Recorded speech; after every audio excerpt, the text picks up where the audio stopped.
คราบน้ำตาไม่มีผ้าเช็ดหน้าชีวิตชีวาเดียวดายอยู่ยังคนสิ้นหวังหมดพลังหัวใจเหมือนตายทั้งเป็นพายุประโคมกระหน่ำกระแทกซ้ำดวงฤทัยแม้จะอยู่สุดล่าฟ้าไกลก็ไม่ไหวคิดถึงเธอ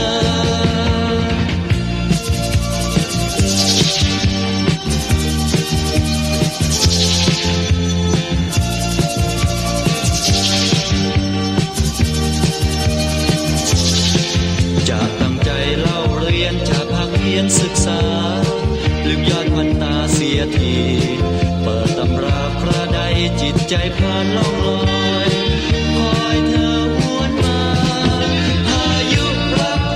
มกระหน่ำกระแทกซ้ำดวงฤทัย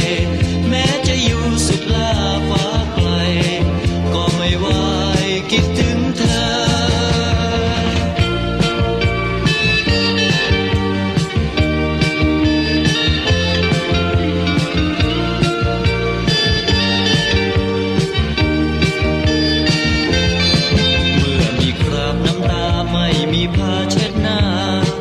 ชีวิตชีวาเดียวดาย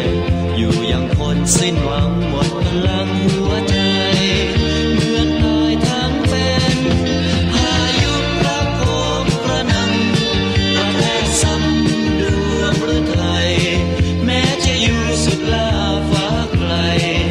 ก็ไม่ไหวคิดถึงเธอ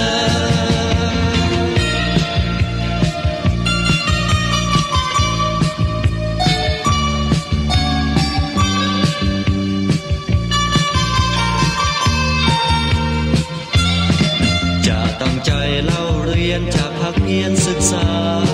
ลืมยอดวันตาเสียทีเปิดตำราคราใดจิตใจพา